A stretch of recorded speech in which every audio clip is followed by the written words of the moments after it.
আসসালামু আলাইকুম। আজকের সর্বশেষ সংবাদ জানাবো আমি নুসরাত।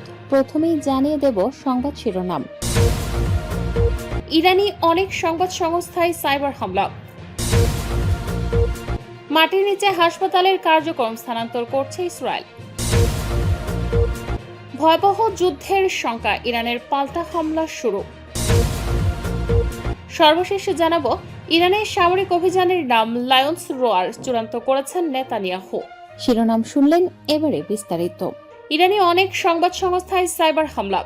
ইরানের রাজধানী তেহরান সহ অন্তত 5টি শহরে হামলার খবরের সঙ্গে সঙ্গে আইএসএনএ সংবাদ সংস্থার ওয়েবসাইট হ্যাক হওয়ার খবর পাওয়া গেছে। সংবাদ সংস্থাটি এ খবর নিশ্চিত করেছে, তবে তার সমস্যার সমাধানের চেষ্টা করছে বলে জানিয়েছে।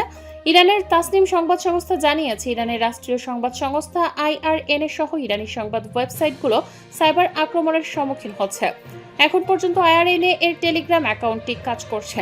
ইসরায়েলি সংবাদ মাধ্যম চ্যানেল 12 এর প্রতিবেদনে বলা হয়, এখন পর্যন্ত ইরানের মন্ত্রী ও সামরিক প্রধানদের বাসভবন, প্রতিরক্ষা ও গোয়েন্দা মন্ত্রণালয় এবং প্রেসিডেন্টের ভবন সহ অন্যান্য স্থাপনা লক্ষ্যবস্তু করা হয়েছে। মাটির নিচে হাসপাতালের কার্যক্রম স্থানান্তর করছে ইসরায়েল। ইরানের সঙ্গে চলমান চরম সামরিক উত্তেজনার প্রেক্ষাপটে ইসরায়েল জুড়ে স্বাস্থ্য ব্যবস্থায় সর্বোচ্চ সতর্কতা জারি করা হচ্ছে এবং দেশটির প্রধান হাসপাতালগুলোর কার্যক্রম মাটির নিচের সুরক্ষিত বা আন্ডারগ্রাউন্ড ফ্যাসিলিটিতে স্থানান্তর শুরু হয়েছে। শনিবার ইসরায়েলের স্বাস্থ্য মন্ত্রণালয় থেকে দেয়া এক জরুরি নির্দেশনায় দেশের সকল বড় হাসপাতালকে দ্রুততম সময়ের মধ্যে ভূগর্ভস্থ ইউনিটে চিকিৎসা কার্যক্রম সরিয়ে নেওয়ার নির্দেশ দেওয়া হয়। সম্ভাব্য ক্ষেপণাস্ত্র হামলা ও যুদ্ধ পরিস্থিতির ঝুঁকি মোকাবেলায় নজিরবিহীন এই প্রস্তুতি গ্রহণ করেছে দেশটি। একই সঙ্গে যেসব রোগীর জরুরি ভিত্তিতে হাসপাতাল থাকার প্রয়োজন নেই, তাদের দ্রুত ছাড়পত্র দিয়ে হাসপাতাল খালি করার প্রক্রিয়া শুরু হচ্ছে। তেল আবিবের বিখ্যাত সুরাসকি মেডিকেল সেন্টার ইতিমধ্যেই তাদের আন্ডারগ্রাউন্ড জরুরি হাসপাতালটি পুরোদমে চালু করেছে এবং রোগীদের নিরাপদ ও সুরক্ষিত স্থানে সরিয়ে নেওয়ার কাজ সম্পন্ন করছে।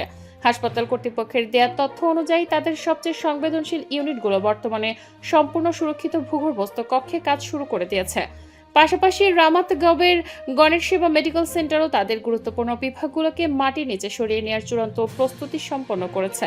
হাসপাতালে চিকিৎসক ও নার্সিং দলগুলো যে কোনো ভয়াবহ পরিস্থিতি মোকাবেলা এবং যুদ্ধকালীন জরুরি সেবা প্রদানের জন্য প্রস্তুত রয়েছে বলে জানানো হয়েছে। ভয়াবহ যুদ্ধের শঙ্কা, ইরানের পাল্টা হামলা শুরু। ইসরায়েলকে লক্ষ্য করে একাধিক ক্ষেপণাস্ত্র ছুড়েছে ইরান। শনিবার সকালে তেহরান সহ একাধিক শহরে ইসরায়েল ও যুক্তরাষ্ট্র যৌথভাবে হামলা শুরু করে। এরপরেই ইসরায়েলে পাল্টা হামলা শুরু করলো ইরান। ইসরায়েলি বাহিনীর পক্ষ থেকে বলা হয়েছে, ইসরায়েলের দিকে আসা ক্ষেপণাস্ত্র শনাক্ত করা হয়েছে। এনে ইসরায়েলের বিভিন্ন শহরে সাইরেন বাজিয়েছে দেশটি। ইসরায়েলের প্রতিরক্ষা বাহিনী এক বিবৃতিতে বলেছে, অল্প কিছুক্ষণ আগে ইসরায়েল রাষ্ট্রের দিকে ইরান থেকে নিক্ষেপ করা ক্ষেপণাস্ত্র শনাক্ত হওয়ার পর দেশের বিভিন্ন এলাকায় সাইরেন বাজানো হচ্ছে। সাধারণ জনগণকে হোম ফ্রন্ট কমান্ডের নির্দেশনা অনুসরণ করার জন্য অনুরোধ করা হচ্ছে। এই মুহূর্তে ইসরায়েলি বিমান বাহিনী হুমকি প্রতিহত, প্রয়োজন হলে আঘাত হানার মাধ্যমে হুমকি নিষ্ক্রিয় করার জন্য কাজ করছে। ইরান সামরিক অভিযানের নাম লায়ন্স রোয়ার চূড়ান্ত করেছেন নেতানিয়াহু। ইরানের বিরুদ্ধে নতুন সামরিক অভিযানের জন্য লায়ন্স রোয়ার নাম ঘোষণা করেছে ইসরায়েল। দেশটির প্রধানমন্ত্রী বেনিয়ামিন নেতানিয়াহু নিজেই এই নাম চূড়ান্ত করেছেন বলে সরকারি সূত্রে জানা গেছে। এর আগে অভিযানের জন্য ইসরায়েল ডিফেন্স ফোর্সেস অভ্যন্তরীণভাবে ভিন্ন একটি নাম ব্যবহার করছিল। ইসরায়েলি সরকারের পক্ষ থেকে জানানো হয়েছে, অভিযানের নাম পরিবর্তনের সিদ্ধান্তটি রাজনৈতিক ও কৌশলগত বার্তা দেওয়ার অংশ। তবে বিশ্লেষকরা মনে করছেন, লায়ন্স রোর বা সিংহের গর্জন এই নামের মাধ্যমে শক্তি, প্রতিরোধ ক্ষমতা এবং আক্রমণাত্মক অবস্থান তুলে ধরার চেষ্টা করা হয়েছে। এর আগে 2025 সালের জুনে ইরানকে লক্ষ্য করে চালানো সর্বশেষ অভিযানের নাম ছিল রাইজিং লায়ন। নতুন নামের সঙ্গে আগের অভিযানের নামের মিল থাকায় ধারণা করা হচ্ছে, ইসরায়েল একই ধারাবাহিক সামরিক বার্তা ধরে রাখতে চাইছে।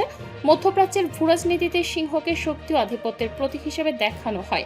এই বাস্তবতাকেও কাজে লাগানো হচ্ছে বলে প্রতিরক্ষা বিশ্লেষকদের মত। সরকারি বিবৃতিতে অভিযানের বিস্তারিত লক্ষ্য বা সময়সূচি প্রকাশ করা না হলেও ইসরায়েলি কর্মকর্তারা ইঙ্গিত দিয়েছেন, এটি ইরানের সামরিক সক্ষমতা এবং আঞ্চলিক প্রভাব মোকাবেলার বৃহত্তর কৌশলের অংশ। বিশেষ করে ইরানের ক্ষেপণাস্ত্র কর্মসূচি ও তার মিত্র গোষ্ঠীগুলোর কার্যক্রম নিয়ে তেল আবিবের উদ্বেগ দীর্ঘদিনের।